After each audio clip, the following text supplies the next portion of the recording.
పెను తుఫాను తలొంచి చూసే తొలి నిప్పు కణం అతడే. मतलब मुसलमान का मतलब कांग्रेस, कांग्रेस का मतलब मुसलमान.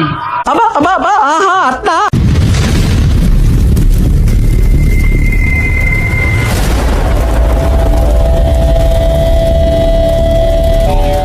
ನಮಸ್ಕಾರ ವೀಕ್ಷಕರೇ, ನಾನು ಹಿಂದೂ ಶಿವಸೇನಾ ಯೂಟ್ಯೂಬ್ ಚಾನಲ್ಗೆ ಸ್ವಾಗತ. ನಾನು ನಿಮ್ಮ ವೆಂಕಟ್. ವೀಕ್ಷಕರೇ, ಇವತ್ತು ನಮ್ಮ ಬ್ರಹ್ಮಕುಮಾರಿ ಅಕ್ಕನವರು ಒಬ್ಬ ಚಾನಲ್ನವರು ಇಂಟರ್ವ್ಯೂ ಮಾಡ್ತಾ ಇದ್ದಾರೆ. ಬ್ರಹ್ಮಕುಮಾರಿ ಅಕ್ಕನ ಪ್ರಶ್ನೆಗಳನ್ನು ಕೇಳ್ತಾ ಇದ್ದಾರೆ. ಮತ್ತು ಆ ವಿಡಿಯೋನ ನೋಡೋಣ, ಮತ್ತು ನಾವು ಕೆಲವು ಪ್ರಶ್ನೆಗಳನ್ನು ಕೇಳೋಣ ಬ್ರಹ್ಮಕುಮಾರಿಯರಿಗೆ.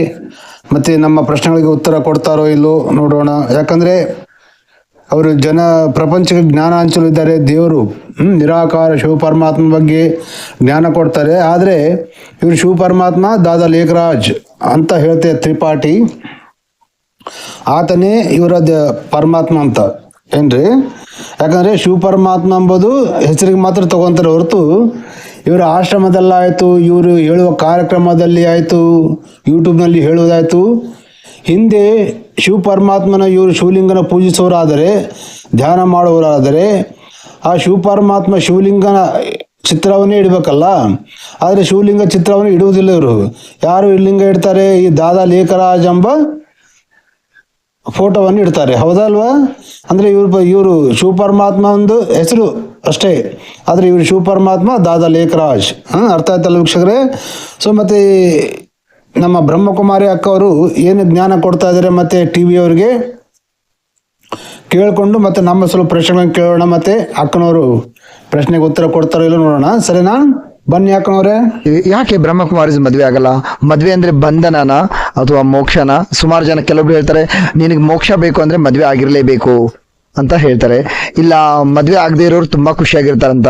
ಇತ್ತೀಚಿನ ಜನರೇಷನ್ ಅಲ್ಲಿ ಮದ್ವೆ ಆಗುದು ಸರಳ ಆಗಿ ಇವತ್ತು ಮದ್ವೆ ಆಗುತ್ತೆ, ನಾಳೆ ಬ್ರೇಕಪ್ ಆಗುತ್ತೆ, ಆ ತರ ಪರಿಸ್ಥಿತಿ ಇದೆ.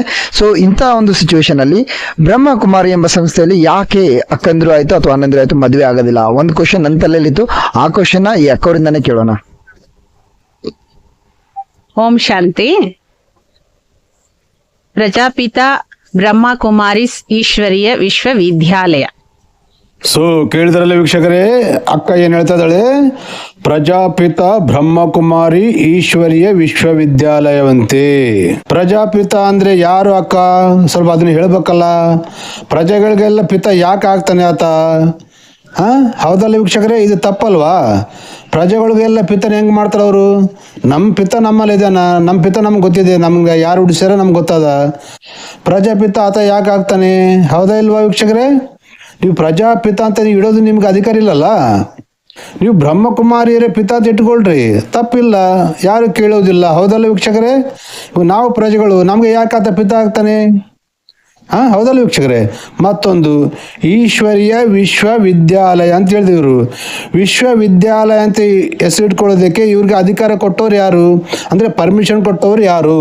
ಯಾಕಂದರೆ ನಮ್ಮ ದೇಶದಲ್ಲಿ ಒಂದು ವಿದ್ಯಾಲಯ ಮಾಡಿಕೊಳ್ಳೋದಕ್ಕೆ ನಮ್ಮ ದೇಶಕ್ಕೆ ಸರ್ಕಾರಕ್ಕೆ ಪರ್ಮಿಷನ್ ಕೊಡಲು ಅಧಿಕಾರ ಇರುತ್ತೆ, ಹೌದಾ ಇಲ್ವಾ?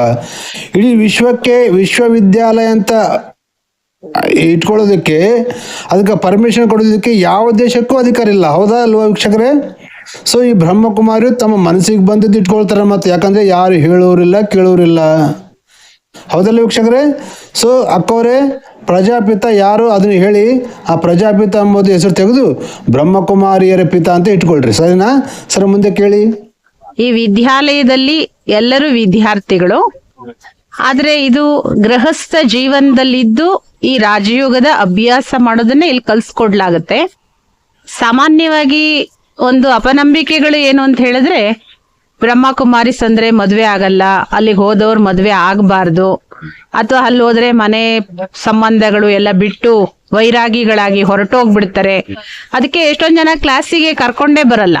ತಾವು ಬರ್ತಾರೆ, ವಯಸ್ಸಾದ್ಮೇಲೆ ನಮ್ಗೆ ಬೇಕು, ನಮ್ಮ ಮಕ್ಕಳು ಮೊಮ್ಮಕ್ಕಳನ್ನ ಕರ್ಕೊಂಬರಲ್ಲ, ಎಲ್ಲಿ ಹೋದ್ರೆ ಇವ್ರ ತರಾನೇ ಆಗ್ಬಿಡ್ತಾರೇನೋ ಅಂತ ಹೇಳಿ. ನಿಜ ಅಲ್ಲ ಅಕ್ಕನವ್ರೆ? ಮತ್ತೆ ನೀವು ಆಗಿದ್ದೀರಲ್ಲ, ನಿಮ್ಮ ಹಾಗೆ ಎಷ್ಟೋ ಲಕ್ಷಾನುಗಟ್ಟಲೆ ಜನ ಆಗಿದ್ದಾರಲ್ಲ ಬ್ರಹ್ಮಕುಮಾರಿ ಮದುವೆ ಮಾಡಿಕೊಳ್ಳಾರ್ದೆ. ಸನ್ಯಾಸಿಗಳಾಗಿದ್ದಾರಲ್ಲ, ಮತ್ತು ಅದು ನೋಡಿದ ಮೇಲೆ ಮತ್ತೆ ಎಲ್ಲರಿಗೆ ಕುಟುಂಬಸ್ಥರಿಗೆ ಅನಿಸ್ತದಲ್ಲ, ಮತ್ತು ಇದರಲ್ಲಿ ಹೋಗ್ಬಿಟ್ರೆ ಸನ್ಯಾಸಿಗಳಾಗ್ತಾರೆ ಅಂತೇಳಿ ಅವ್ರ ಮಕ್ಕಳನ್ನ ಮೊಮ್ಮಕ್ಕಳನ್ನ ಕರ್ಕೊಂಡು ಬರಲ್ಲ ಅಂತ ನೀವೇ ಹೇಳ್ತಾ ಇದ್ದೀರಾ. ನಮಗೆ ಬೇಕಂತ ಬರ್ತಾರಂತ ಹೇಳ್ತಾರೆ, ಮತ್ತು ಅವರು ಹುಷಾರಾಗ್ಯಾರ ಜನರು, ಮತ್ತು ಅವ್ರ ಮೊಮ್ಮಕ್ಕಳು ನೀವು ಯಾಕಂದ್ರೆ ನೀವು ಈ ಬ್ರಹ್ಮಕುಮಾರಿಯಲ್ಲಿ ಮೇನ್ ಟಾರ್ಗೆಟ್ ಮಾಡೋದು ಯಾರನ್ನ? ಪರಿವಾರಗಳನ್ನು ಕರ್ಕೊಂಡು ಬರ್ತಾರೆ ಬ್ರಹ್ಮಕುಮಾರಿಗೆ. ಬಂದವರು ಯಾರು ಟಾರ್ಗೆಟ್? ಯಾರು? ಕನ್ಯೆಯರೇ ಅಲ್ವಾ? ಮದುವೆ ಆಗ್ಲಾರ್ದ ಹುಡುಗಿಯರನ್ನೆಲ್ಲ ನೀವು ಸನ್ಯಾಸಿಗಳನ್ನ ಮಾಡೋದು, ಮದುವೆ ಆದವ್ರನ್ನ ಮಾಡ್ತಾರೆ. ಹಾಗಾಗಿ ಮತ್ತೆ ಅವ್ರು ಕರ್ಕೊಂಬರಲ್ಲ. ಜನರು ಹುಷಾರಾಗ್ಯಾರ, ಮತ್ತು ಇನ್ನೂ ಹುಷಾರಾಗಬೇಕು ಜನರು. ಸರಿ, ಮುಂದೆ ಕೇಳ್ರಿ ಅಣ್ಣ ಅಕ್ಕೋರು ಏನು ಹೇಳ್ತಾರೆ. ಆದ್ರೆ ವಾಸ್ತವಿಕತೆ ಏನು? ಮದುವೆ ಆಗಬಾರ್ದು ಅಂತ ಇಲ್ಲಿ ಯಾರು ಹೇಳೋದು ಇಲ್ಲ, ಅದು ಈ ಸಂಸ್ಥೆಗೆ ಸಂಬಂಧನೂ ಇಲ್ಲ. ಕೇಳಿದ್ರಲ್ಲ ವೀಕ್ಷಕರೇ, ಅಕ್ಕನವ್ರು ಕಾಮಿಡಿ ಮಾಡ್ತಾ ಇದ್ದಾರೆ. ಅಕ್ಕನವ್ರು ಏನು ಹೇಳ್ತಾ ಇದ್ದಾರೆ, ಈ ಸಂಸ್ಥೆ ಯಾರು ಮದುವೆ ಮಾಡಿಕೊಳ್ಬಾರ್ದಂತ ಈ ಸಂಸ್ಥೆ ಹೇಳೋದಲ್ಲ, ಅದು ಈ ಸಂಸ್ಥೆ ಕೆಲಸನೂ ಅಲ್ಲ ಅಂತ ಹೇಳ್ತಾಳೆ. ಅಲ್ಲ ಅಕ್ಕನವ್ರೆ, ಮತ್ತೆ ನೀವು ಈ ಸಂಸ್ಥೆ ಹೇಳಲಿಕ್ಕಂದ್ರೆ ಮತ್ತೆ ನೀವು ಇಷ್ಟು ಜನ ಬ್ರಹ್ಮಕುಮಾರಿಯರು ಸನ್ಯಾಸಿಗಳು ಯಾಕೆ ಆಗಿದ್ರೆ? ಮತ್ತೆ ಯಾರು ಹೇಳಿರಿ ಅಂತ ಆಗಿರಿ? ಮತ್ತೆ ನೀವು ಬ್ರಹ್ಮಕುಮಾರಿ ಸಂಸ್ಥೆ ಹೇಳಿದ್ರೆ ನೀವು ಸನ್ಯಾಸಿಗಳು ಆಗಿರಲ್ಲ, ಹೌದಲ್ಲ ವೀಕ್ಷಕರೇ? ನೋಡ್ರಿ ಅಕ್ಕನವ್ರು ಏನು ಹೇಳ್ತಾರೆ ಎಂಬುದು ನೀವೇ ಗಮನಿಸಿ. ಸರಿ, ಮುಂದೆ ಕೇಳಿ ಅಕ್ಕನವ್ರಿಗೆ. ವ್ಯಕ್ತಿಗತ ಜೀವನ ಎಲ್ಲರದು ವ್ಯಕ್ತಿಗತವಾದ ನಿರ್ಣಯ ಇದು. ಆದ್ರೆ ತಂದೆ ತಾಯಿ ಆದವರು ತಮ್ಮ ಮಕ್ಕಳಿಗೆ ಒಳ್ಳೇದು ಕೆಟ್ಟದ್ದು ದಾರಿ ತೋರಿಸ್ಬೇಕಾಗುತ್ತೆ. ಈ ದಾರಿಯಲ್ಲಿ ಹೋದ್ರೆ ಒಳ್ಳೇದು, ಈ ದಾರಿಯಲ್ಲಿ ಹೋದ್ರೆ ಕೆಟ್ಟದು ಅಂತ ಹೇಳಿ. ಹಾಗೆ ಈ ಜೀವನದಲ್ಲೂ ಪರಮಾತ್ಮ ನಮ್ಗೆ ಏನು ಹೇಳ್ತಾರೆ ಅಂತ ಹೇಳಿದ್ರೆ, ಈ ಜೀವನದಲ್ಲಿ ಪರಮಾತ್ಮ ನಮಗೆ ಏನ್ ಹೇಳ್ತಾನಂದ್ರೆ ಅಂತ ಹೇಳಿದ್ರು. ಹೌದಾ? ಅಂದ್ರೆ ಪರಮಾತ್ಮ ಮಾತಾಡ್ತಾನ ಅಕ್ಕ ನಿಮ್ಮಲ್ಲಿ ಬಂದು? ಬ್ರಹ್ಮಕುಮಾರ ಆಶ್ರಮಕ್ಕೆ ಪರಮಾತ್ಮ ಬರ್ತಾನ? ಪರಮಾತ್ಮ ಮಾತಾಡ್ತಾನ? ಇಲ್ಲ ದಾದ ಲೇಖರಾಜ ನೀವು ಪರಮಾತ್ಮನ? ಸ್ವಲ್ಪ ಅದ್ರ ಬಗ್ಗೆ ಕ್ಲಾರಿಟಿ ಕೊಡ್ರಕ್ಕ. ಯಾಕಂದರೆ ನಾವು ಇವತ್ತು ಭಾರತ ದೇಶದಲ್ಲಿ ಇಷ್ಟು ಶಿವಾಲಯಗಳಿವೆ, ಶಿವಲಿಂಗಗಳ ದೇವಸ್ಥಾನಗಳಿವೆ, ಶಿವಲಿಂಗಕ್ಕೆ ಅಭಿಷೇಕ ಮಾಡ್ತಾರೆ ದಿನ ಪ್ರತಿನಿತ್ಯ ಪೂಜಾರಿಗಳು. ಅವರೆಲ್ಲ ಬಂದು ಹೇಳೋದಿಲ್ಲ, ಮತ್ತು ನಿಮ್ಮಲ್ಲಿ ಬಂದು ಹೇಳ್ತಾನೆ ಅಂದರೆ ಮತ್ತೆ ನಮಗೆ ಅರ್ಥ ಆಗ್ತಿಲ್ಲ. ಮತ್ತು ಇದ್ರ ಬಗ್ಗೆ ಸ್ವಲ್ಪ ಕ್ಲಾರಿಟಿ ಕೊಡ್ರಿ ಅಕ್ಕನವ್ರೆ, ಸರಿನಾ? ಸರಿ, ಮುಂದೆ ಕೇಳಿ. ಈ ಕಲಿಯುಗದ ಕೊನೆ ಸಮಯ, ಈ ಜಗತ್ತಲ್ಲಿ ವಿಕಾರದಲ್ಲೇ ಎಲ್ಲ ತುಂಬ ಹೋಗಿದೆ. ಅದೇನಕ್ಕ ಹಾಗೆ ಹೇಳ್ತೀರಾ? ಕಲಿಯುಗದ ಕೊನೆಯ ಸಮಯನಾ? ಅಂದ್ರೆ ಕಲಿಯುಗ ಮುಗಿಯಕ್ಕೆ ಬಂದದ ಇವಾಗ? ಯಾವಾಗ ಸ್ವಲ್ಪ ಡೇಟ್ ಹೇಳ್ರಿ ಮತ್ತೆ. ಯಾಕಂದ್ರೆ ನಿಮ್ಗೆ ಶಿವ ಪರಮಾತ್ಮ ಬಂದು ಹೇಳ್ತದನಲ್ಲ, ಒಂದು ಶಿವ ಪರಮಾತ್ಮನಿಗೆ ಡೇಟ್ ಗೀಟ್ ಗೊತ್ತಾಗ್ತದೆ ಇಲ್ಲ? ಮತ್ತೆ ಯಾವ ಡೇಟಿಗೆ ಕರೆಕ್ಟ್ ಡೇಟ್ ಹೇಳಂತ ಮತ್ತೆ ಶಿವ ಪರಮಾತ್ಮ ಕೈಗಿರ್ತಲ್ಲ ಎಲ್ಲ, ಶಿವ ಪರಮಾತ್ಮಗೆಲ್ಲ ಗೊತ್ತಿರುತ್ತಲ್ಲ. ಮತ್ತೆ ಯಾವ ಡೇಟಿಗೆ ಕಲಿಯುಗ ಮುಗಿತೆ ಅಂತ ಸ್ವಲ್ಪ ಹೇಳಿ. ಈ ಕೊನೆಯ ಸಮಯದಲ್ಲಿ ಮತ್ತೇನು ಹೇಳ್ತೀರಿ? ವಿಕಾರದಿಂದ ತುಂಬಿ ಹೋಗಿದ್ಯಾ? ಎಲ್ಲಿ ಅಕ್ಕ? ಅಂದರೆ ಎಲ್ಲರೂ ವಿಕಾರದಿಂದಾನೆ. ಅಂದರೆ ವಿಕಾರ ಅಂದರೆ ಏನು? ಮೊದಲನೇದು ಎಲ್ಲರೂ ನಮ್ಮ ಹಿಂದೂ ಸನಾತನ ಧರ್ಮದಲ್ಲಿ ಆಯಿತು, ಮುಸ್ಲಿಂ ಆಯಿತು, ಕ್ರಿಶ್ಚನ್ ಆಯಿತು, ಎಲ್ಲರೂ ಮದುವೆ ಮಾಡಿಕೊಂಡು ಧರ್ಮಬದ್ಧವಾಗಿ ಸಂಸಾರ ಮಾಡಿ ನೀವು ವಿಕಾರ ಅಂತೀರ, ಅದು ವಿಕಾರ ಅಲ್ಲ. ಏನಕ್ಕಂದ್ರೆ ಅದು ವಿಕಾರ ಅಂತ ನಿಮ್ಮ ತಲೆಯಲ್ಲಿ ತುಂಬ್ಯಾರ ದಾದಾ ಲೇಖರಾಜು, ಅದು ವಿಕಾರ ಅಲ್ಲ. ಏನಕ್ಕಂದ್ರೆ ಅದು ನಮ್ಮ ಶ್ರೀಕೃಷ್ಣ ಪರಮಾತ್ಮ ಭಗವದ್ಗೀತೆಯಲ್ಲಿ ಹೇಳಿದ್ದಾನೆ, ಧರ್ಮ ಕಾಮ ನಾನೇ ಆಗಿದ್ದೇನೆ. ಅದಕ್ಕೆ ವಿಕಾರ ಅಲ್ಲ ಅಕ್ಕ.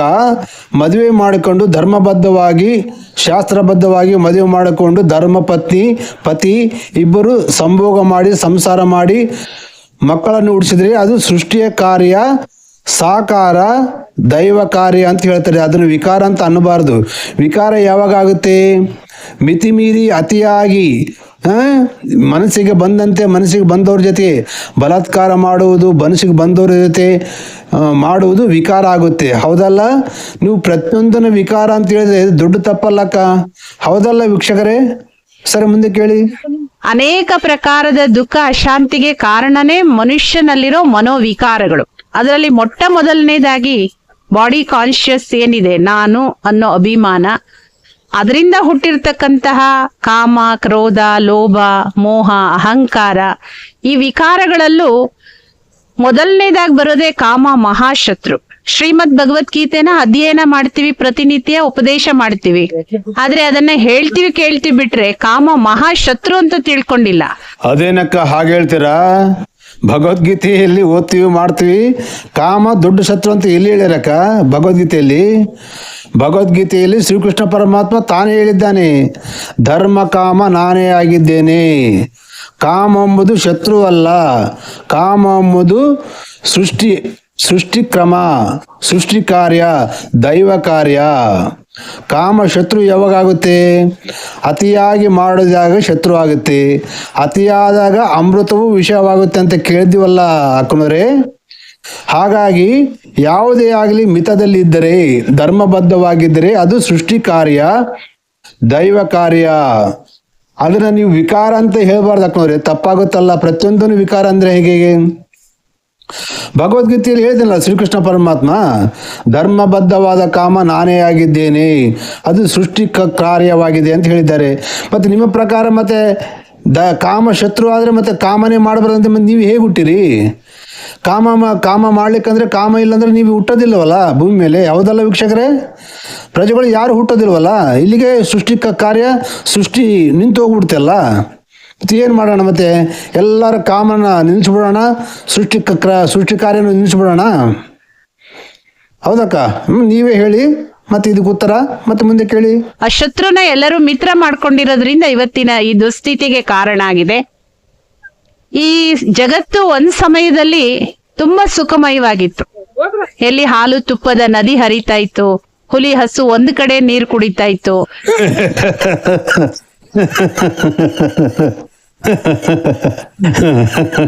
ಕೇಳಿದ್ರಲ್ಲ ವೀಕ್ಷಕರೇ, ಅಕ್ಕನವ್ರು ಜೋಕ್ ಮಾಡ್ತಾ ಇದ್ದಾರೆ. ಹಾಲು ತುಪ್ಪ ಒಂದು ಸಮಯದಲ್ಲಿ ಹಾಲು ತುಪ್ಪ ನದಿ ಹರಿತಿತ್ತು ಅಂತೆ. ಹಾಲು ತುಪ್ಪ ನದಿ ಹರಿಯೋದಕ್ಕೆ ಸಾಧ್ಯನಾ ವೀಕ್ಷಕರೇ? ಹೌದಾ ವೀಕ್ಷಕರೇ? ಮತ್ತೇನ್ ಹೇಳ್ತಾಳ ಅಕ್ಕ? ಹುಲಿ ಹಸು ಒಂದು ತಲೆ ನೀರು ಕುಡ್ತಿದ್ವು ಅಂತ, ಇದು ಸಾಧ್ಯನಾ ವೀಕ್ಷಕರೇ? ಅಂದ್ರೆ ಅಕ್ಕನವ್ರಿಗೆ ಯಾರೋ ಸುಳ್ಳು ಹೇಳಿದಾರೆ, ಅದನ್ನೇ ನಂಬಿದ್ದಾಳೆ ಅಂತ ಕಾಣಿಸುತ್ತೆ. ಮತ್ತೆ ವೀಕ್ಷಕರು ಹೇಳ್ಬೇಕು, ಮತ್ತೆ ಇದಕ್ಕೆ ಕಾಮೆಂಟ್ ಮಾಡಿ. ಸರಿ, ಮುಂದೆ ಕೇಳಿ. ಕೊಂಬೆಗಳಲ್ಲಿ ಚಿನ್ನದ ಪಕ್ಷಿ ಕೂಗ್ತಾ ಇತ್ತು. ಕೊಂಬೆಗಳಲ್ಲಿ ಚಿನ್ನದ ಪಕ್ಷಿ ಇರ್ತದ್ವಾ? ಪಕ್ಷಿಗಳು ಚಿನ್ನದವಾಗಿರ್ತದ್ವಾ? ವಾ, ಸರಿ ಹೇಳ್ರಿ. ಅದನ್ನ ಸ್ವರ್ಗ, ವೈಕುಂಠ, ರಾಮರಾಜ್ಯ, ಸ್ವರ್ಣಿಮ ಯುಗ ಅಂತೆಲ್ಲ ಕರೀತಾ ಇದ್ವಿ. ಏನಕ್ಕನವ್ರೆ, ಅದನ್ನ ನಾವು ರಾಮರಾಜ್ಯ, ಅದು ರಾಮರಾಜ್ಯ ಅಂದ್ರೆ ಅದು ತ್ರೇತಾಯುಗದಲ್ಲಿ ಇದ್ದಿದ್ದು. ಸ್ವರ್ಣಮಯ ಯುಗ ಅಂತ ಕರಿತಿದ್ವಿ. ಸ್ವರ್ಣಮಯ ಯುಗ ಯಾವುದು? ನಮ್ಮ ಕೇಳಿಲ್ವಲ್ಲ. ನಾವು ಕೇಳಿದ್ದು 4 ಯುಗಗಳು: ಸತ್ಯಯುಗ, ತ್ರೇತಾಯುಗ, ದ್ವಾಪರ ಯುಗ, ಕಲಿಯುಗ. ಹೌದಲ್ಲ ವೀಕ್ಷಕರೇ? ಮತ್ತೆ ರಾಮರಾಜ್ಯ ಅಂತಂದ್ರೆ ರಾಮರಾಜ್ಯದಲ್ಲಿ ಅಂದ್ರೆ ತ್ರೇತಾಯುಗದಲ್ಲಿ ರಾಮರಾಜ್ಯದಲ್ಲಿ ಜನರು ಸಂಸಾರ ಮಾಡ್ತಾ ಇರ್ಲಿಲ್ವಾ? ಆಗ ಅವರು ಕಾಮ ಇಲ್ದೇನೆ ಮತ್ತೆ ಸೀತೆನ ಮದುವೆ ಮಾಡ್ಕೊಂಡ ರಾಮನಿಗೆ ಲವಕುಶ ಮಕ್ಕಳು ಹುಟ್ಟಿದ್ರ. ಹೌದಲ್ಲ ವೀಕ್ಷಕರೇ? ಮತ್ತೆ ಆಗಲೂ ಜನ ಕಾಮದಿಂದ ಸಂಸಾರ ಮಾಡಿದ್ರಲ್ಲ ಮಕ್ಕಳು ಹುಟ್ಟೋದು. ಹೌದಲ್ಲ ವೀಕ್ಷಕರೇ? ಸರ್, ಮುಂದೆ ಕೇಳಿ. ಆದ್ರೆ ಇವತ್ತಿನ ಕಲಿಯುಗದ ಹೋಲಿಕೆಯಲ್ಲಿ ಅದೇ ವಿರುದ್ಧವಾಗಿದೆ. ಇದಕ್ಕೆ ಈ ವ್ಯತ್ಯಾಸಕ್ಕೆ ಕಾರಣ ಏನು ಅಂತ ಹೇಳಿದ್ರೆ ಅದು ಪವಿತ್ರತೆ. ಅಂದ್ರೆ ಅಕ್ಕನವ್ರು ಏನ್ ಹೇಳ್ತಾರೆ, ಆಗ ರಾಮರಾಜ್ಯದಲ್ಲಿ ಇದ್ದದ್ದು ಕಲಿಯುಗದಲ್ಲಿ ಎಲ್ಲ ವಿರುದ್ಧವಾಗಿದೆ ಅಂತ. ಅದಕ್ಕೆ ಕಾರಣ ಏನಂದ್ರೆ ಪವಿತ್ರತೆ ಅಂತ. ಅಲ್ಲಕ್ಕನವ್ರೆ, ಇವಾಗ ನಮ್ಮ ಪುರಾಣಗಳಲ್ಲಿ, ಗ್ರಂಥಗಳಲ್ಲಿ, ವೇದಗಳೆಲ್ಲ ಬರೆದಿದ್ದಾರೆ. ಸತ್ಯಯುಗದಲ್ಲಿ ಹೇಗಿರುತ್ತಾರೆ, ತ್ರೇತಾಯುಗದಲ್ಲಿ ಹೇಗೆ ನಡೆದೈತೆ ಕಾಲ, ದ್ವಾಪರ ಯುಗದಲ್ಲಿ ಹೇಗೆ ನಡೆಯುತ್ತೆ ಕಾಲ, ಇವಾಗ ಕಲಿಯುಗದಲ್ಲಿ ಹೇಗೆ ನಡಿಬೇಕು ಹಾಗೆ ನಡೆಯುತ್ತಲ್ಲ. ಅದನ್ನ ಕಲಿಯುಗನ ಚೇಂಜ್ ಮಾಡೋದಕ್ಕೆ ನಿಮ್ಮ ಕೈಲಿ ಆಗಲ್ಲ, ನಮ್ಮ ಕೈಲಿ ಆಗಲ್ಲ, ಯಾರ ಕೈಲಿ ಆಗಲ್ಲ. ಅದು ಸೃಷ್ಟಿ ಮಾಡಿದಂಥ ದೇವರೇ ಮಾಡಬೇಕು. ಹೌದಲ್ಲ ವೀಕ್ಷಕರೇ? ಅದನ್ನು ನೀವು ಪವಿತ್ರವಾಗಿದ್ದಂದ್ರೆ ಕಲಿಯುಗ ಸತ್ಯಯುಗ ಆಗ್ಬಿಡುತ್ತಾ, ಇನ್ನು ದ್ವಾಪರ ಯುಗ ಆಗ್ಬಿಡುತ್ತಾ? ಆಗಲ್ಲವಲ್ಲ. ಪವಿತ್ರತೆ ಅಂದ್ರೆ ಏನು? ಸರಿ, ಮುಂದೆ ಕೇಳಿ. ಪವಿತ್ರತೆ ಅಂತ ಹೇಳಿದ್ರೆ ಮೊಟ್ಟ ಮೊದಲನೇದಾಗಿ ಬ್ರಹ್ಮಚರ್ಯ. ಇಲ್ಲಿ ಮದುವೆ ಆಗಬಾರ್ದು ಅಂತಲ್ಲ, ನೀವು ಈ ಸಂಬಂಧದಲ್ಲಿ ಇದ್ರೂನು ಪವಿತ್ರವಾಗಿ ಇರ್ಬೋದು ಅನ್ನೋದನ್ನ ಕಲ್ಸ್ಕೊಡ್ಲಾಗತ್ತೆ. ಮಕ್ಕಳವ್ರೆ, ಮತ್ತೆ ಹಾಗಾದ್ರೆ ಮತ್ತೆ ನೀವೆಲ್ಲ ಮದುವೆ ಮಾಡಿಕೊಳ್ಬೇಕಲ್ಲ. ಬ್ರಹ್ಮಕುಮಾರಿಯರೆಲ್ಲ ಮತ್ತೆ ಸನ್ಯಾಸಿಗಳು ಯಾಕಾಗ್ರಿ? ನೀವೆಲ್ಲರೂ ಮದುವೆ ಮಾಡಿಕೊಂಡು ಈ ದೇಶಕ್ಕೆ ಹಿಂದೂ ಧರ್ಮದ ಸಂತಾನವನ್ನು ಕೊಟ್ಟು ಪವಿತ್ರವಾಗಿರ್ಬೋದಲ್ಲ. ನೀವು ಯಾಕೆ ಸನ್ಯಾಸಿಗಳಾಗಿದ್ರಿ? ನೀವು ಮದುವೆ ಮಾಡಿಕೊಂಡು ಪವಿತ್ರವಾಗಿ ಇದ್ದು ತೋರಿಸಿ, ಅನುಭವ ಮಾಡಿ ತೋರಿಸಿ, ಆಗ ನೀವು ಜನಗಳು ಹೇಳ್ಬೇಕಲ್ಲ. ಹೌದಲ್ಲ ವೀಕ್ಷಕರೇ? ಮತ್ತು ನೀವು ಸನ್ಯಾಸಿಗಳಾಗಿದ್ದು ಮದುವೆ ಮಾಡಿಕೊಂಡು ಪವಿತ್ರವಾಗಿರ್ಬೋದಂತ ನೀವೇ ಹೇಳಿದಾಗ ನೀವುಗಳು ಮದುವೆ ಮಾಡಿಕೊಂಡು ಕೂಡ ಪವಿತ್ರವಾಗಿರ್ಬೋದಲ್ಲ. ಈಗ ಎಷ್ಟೋ ಜನ ಬ್ರಹ್ಮಕುಮಾರಿಯರು ಸನ್ಯಾಸಿಗಳಾಗಿದ್ದಾರಲ್ಲ. ಇವತ್ತು ಎಷ್ಟೋ ಜನ ನಮ್ಮ ಭಾರತ ದೇಶಕ್ಕೆ ಹಿಂದೂ ಸಂತಾನ ನಾಶವಾಗಿದೆಯಲ್ಲ. ನಿಮ್ಮಿಂದ ಹಿಂದೂ ಸಂತಾನ ಹಿಂದೂ ಜನಸಂಖ್ಯೆ ಕಡಿಮೆ ಆಗಿದೆಯಲ್ಲ. ನಿಮ್ಮಿಂದ ಇವತ್ತು ನಮ್ಮ ಹಿಂದೂ ಜನಸಂಖ್ಯೆ ಕಡಿಮೆ ಆದರೆ ಮತ್ತೆ ನಾವು ಬ್ರಿಟಿಷರಿಗೂ ಮತ್ತೆ ಮುಸಲ್ಮಾನರಿಗೂ ಗುಲಾಮರಾಗಬೇಕಲ್ಲ. ಹೌದಲ್ಲ ವೀಕ್ಷಕರೇ? ಯಾಕಂದ್ರೆ ನಿಮ್ಮಿಂದ ಹಿಂದೂ ಜನಸಂಖ್ಯೆ ಕಡಿಮೆ ಆಗ್ತದೆ. ಕಡಿಮೆ ಆದಾಗ ಆಟೋಮೆಟಿಕ್ ಆಗಿ ಮುಸ್ಲಿಂ ಸಂಖ್ಯೆ ಹೆಚ್ಚಾಗತ್ತೆ. ಮತ್ತೆ ಅವಾಗ ಮತ್ತೆ ಅವರಲ್ಲಿ ಗುಲಾಮರಾಗಬೇಕಲ್ಲ ನಾವು. ಹೌದಲ್ಲ? ಹಾಗೆ ಸಮರ್ಪಿತವಾಗಿರೋ ನಮ್ಮ ಅಂತ ಸಹೋದರಿಯರು ಮದುವೆ ಆಗಿಲ್ಲ ಅಂತ ಎಲ್ಲರೂ ನೋಡ್ತಾರೆ. ವಾಸ್ತವಿಕವಾಗಿ ನಮಗೆ ಮದುವೆ ಆಗಿದೆ. ವೀಕ್ಷಕರೇ, ಇದು ಮುಖ್ಯವಾದ ಮಾತು. ಏನ್ ಹೇಳ್ತಾ ಇದ್ದಾಳೆ ಅಕ್ಕ? ವಾಸ್ತವಿಕವಾಗಿ ನಮಗೆ ಮದುವೆ ಆಗಿದೆ ಅಂತ ಹೇಳ್ತಾ ಇದ್ದಾಳೆ. ಹೌದಾ? ಸೊ ಯಾರ ಜೊತೆ ಮದುವೆ ಆಗಿದೆ ಎಂಬುದನ್ನು ಕೇಳಿ. ಇಲ್ಲಿ ನಾವು ದೇಹದಾರಿಯನ್ನ ನಮ್ಮ ಪತಿ ಅಂತಲ್ಲ, ನಮ್ಮೆಲ್ಲರಿಗೂ ಗೊತ್ತಿದೆ ಅಕ್ಕ ಮಹಾದೇವಿಯ ಮಹಾವಾಕ್ಯ, ದೇಹದಾರಿ ಗಂಡನನ್ನ ತಗೊಂಡು ಹೋಗಿ ಒಲೆ ಒಳಗಿಕ್ಕು ಅಂತ ಹೇಳುವಂತದ್ದನ್ನ. ಅಂದ್ರೆ ಎಲ್ಲರೂ ಈ ತರ ಇರ್ಬೇಕು ಅದು ಸಾಧ್ಯನೂ ಇಲ್ಲ. ಅಕ್ಕನವ್ರೆ, ಅಕ್ಕ ಮಹಾದೇವಿ ಉದಾಹರಣೆ ತಗೊಂಡ್ಲು, ದೇಹದ ಪತಿಯನ್ನ ಒಲೆಯೊಳಗಿಡ್ಬೇಕಂತೆ ಅಂತ ಹೇಳಿ ಅಕ್ಕ ಮಹಾದೇವಿ ಚನ್ನಮಲ್ಲಿಕಾರ್ಜುನನ ಮದುವೆ ಮಾಡಿಕೊಳ್ಳಲ್ಲ, ಆತನ ಹೆಸರು ಮ್ಯಾಗ ಇದ್ಲಲ್ಲ, ಅದು ಹೇಳ್ತಾ ಇದ್ದಾಳೆ ಅಕ್ಕ. ಮತ್ತು ಅಕ್ಕನವ್ರೆ, ನಮ್ಮ ಹಿಂದೂ ಸನಾತನ ಧರ್ಮದ ಬಗ್ಗೆ ನೀವು ಹೇಳ್ತೀರಾ, ನಮ್ಮ ಹಿಂದೂ ಸನಾತನ ಧರ್ಮದಲ್ಲಿ ನಡೆದಿರ್ತಕ್ಕಂಥ ಘಟನೆಗಳಲ್ಲಿ ಹೇಳ್ತೀರಾ, ಅಕ್ಕ ಮಹಾದೇವಿ ಬಗ್ಗೆ ಉದಾಹರಣೆ ಕೊಟ್ಟಿರಲ್ಲ. ಮತ್ತು ಅಕ್ಕ ಮಹಾದೇವಿ ನಿಮ್ಮ ಹಾಗೆ ಇದ್ದಾಳ ಅಂದರೆ, ನಮ್ಮ ಸನಾತನ ಧರ್ಮ ಹಿಂದೂ ಧರ್ಮದಲ್ಲಿ ಗಂಡ ಸತ್ತವರು ವಿಧವೆಯರು ಮಾತ್ರ ಬಿಳಿ ಸೀರೆ ಉಟ್ಕೊಂಡು ಕುಂಕುಮ ಬಳೆಗಳಿಗೆ ದೂರ ಇಡ್ಬೇಕಂತೇಳಿ ನಮ್ಮ ಹಿಂದೂ ಪೂರ್ವಜರು ಋಷಿಮುನಿಗಳು ಇಟ್ಟಂಥ ಆಚಾರ. ಯಾಕಂದರೆ ಬಳೆ ಕುಂಕುಮ ಉಡೋದ್ರಿಂದ ಅವರಿಗೆ ವ್ಯಾಮೋಹ, ಲೌಕಿಕ ಪ್ರಪಂಚದಲ್ಲಿ ಬರಬಾರ್ದು, ಕಾಮ ವಿಕಾರಗಳು ಅವರಲ್ಲಿ ಹುಟ್ಟಬಾರ್ದು ಅಂತೇಳಿ ಒಂದು ಯೋಚನೆ ಮಾಡಿ ಇಟ್ಟಿರ್ತಕ್ಕಂಥ ಆಚಾರ, ಹೌದಲ್ವಾ? ಇವಾಗ ಅಕ್ಕ ಮಹಾದೇವಿ ಶ್ರೀಶೈಲ ಚನ್ನಮಲ್ಲಿಕಾರ್ಜುನನನ್ನು ವಶ ಮಾಡಿಕೊಂಡಾಗ ಆಕೆ ನಿಮ್ಮ ಹಾಗೆ ಬಿಳಿ ಸೀರೆ ಉಟ್ಕೊಂಡು ಕುಂಕುಮ ಹಚ್ಚಲಾರ್ದಂಗೆ ಇದ್ದಾಳ.